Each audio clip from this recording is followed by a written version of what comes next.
Hi, my name is Martin Presse, motivational speaker, comedy stage hypnotist, and a best-selling author of the book 1,000 Tips for Teenagers. And this is Kelly Falardeau. International speaker, best-selling author, and a burn survivor. There we go. All right, Kelly and I are working on some tips for teenagers because that's our big project right now. That's what the best-selling book is all about. And Kelly has received a whole bunch of really neat text messages from teenagers asking some really great questions. So we decided to put together a few small clips on some of those questions.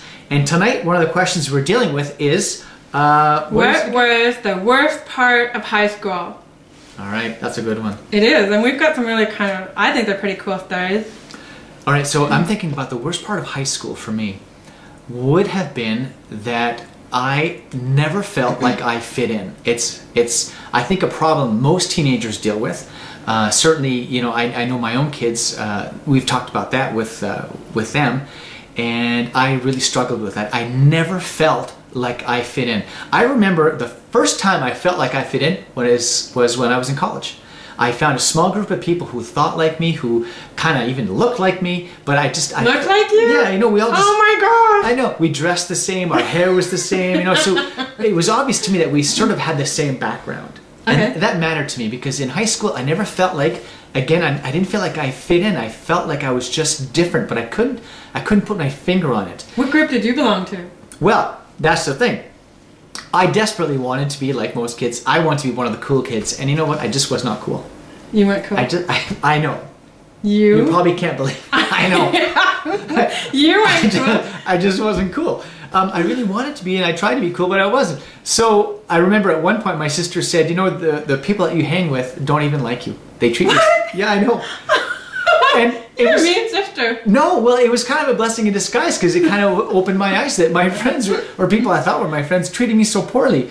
So I remember one day I was just like, yeah, these guys do treat me really poorly. So I walked away sheepishly and I walked into the gym, and there was 4 or 5 friends that I had known for at least a dozen years.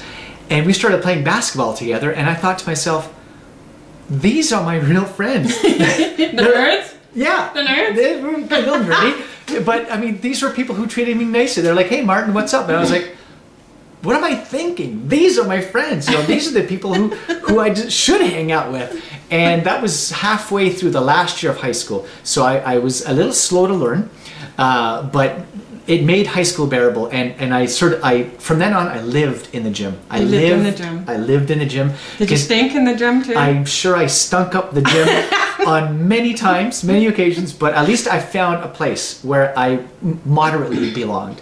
So there's a place for everybody somehow, some way. You just got to find that place for you. Now, what was your thing? I was hoping you weren't going to ask me what my group was. Again, I wanted to be one of the cool kids, but I never believed I could be. But I was really fortunate. We had our own little gang, so there was probably about 15 or 20 of us that always hung out at the same. That's a huge gang. Well, is that like did you have like your colors, you know, like? No colors. We didn't have no colors, but we had our own little thing. And what was kind of funny is I was actually so shy that if a guy even talked to me, I would turn red. And it was so embarrassing because seriously, it didn't matter if I liked the guy or not. I would turn red if he would talk to me. And the whole joke with our whole group was how red they could make me. Oh, that's painful. Yeah, and it was funny because, well, for them it was funny. For me it was so embarrassing because some guy would talk to me, in our own group even. Yeah. And then they'd go, Steve, I made her face red again. And I was just like, oh, it was just horrible. Okay, so there you go. See, we all have our issues, no matter who you are, no matter what your background is, no matter, you know, who your parents are, it doesn't matter. We all struggle with something in high school. You're normal. It's completely acceptable to feel inadequate, to feel shy, to feel like, you know, you don't belong. Like to feel like you don't belong. It's normal. You're not alone. And that's one of the things that we have talked about so often, and it's one of the things that teenagers talk to us about, is they feel like they're alone. You're not alone. Do you want to say anything else about that? Well, we should also probably talk about something a little more serious than just my face getting red, right? Okay. But, you know, for me it was that constant rejection. Yeah, rejection is big. It was huge for me because if I went to the school dances, inevitably the guys would not ask me to dance because they were too scared of, you know, being with someone who's different. and being with the ugly Scarface girl. And most guys could not cross that line to dance with me because they were worried about what their other friends were going to think. So I never had boyfriends in school, even though I wanted them so bad. And so I faced a ton of rejection, but I realized that eventually it would go away. Although, I mean, as an adult, I mean, I faced a different kind of rejection. But as a teenager, you just have to realize that it's just one more day, and it's one more day closer to getting out of school. Yeah. And getting stronger. And getting to the point where, Absolutely. you know what, you can now, you learn to accept yourself, and you learn to be happy with whatever situation that you're in.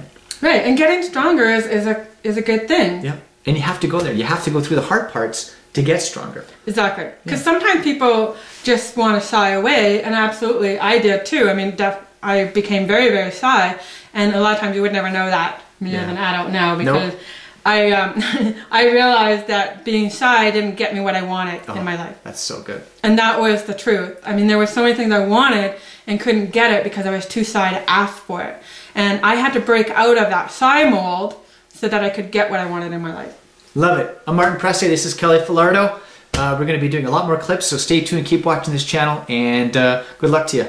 If you're a teenager going through a rough time, hang in there. You'll be all right. Just make it one more day. And just remember, the book. 1000tipsforteenagers.com. You can get the book there, and it's full of tons of inspirational quotes. And it's a best-selling book. How cool is that? Talk to you soon. Take care. Keep in touch. Bye-bye.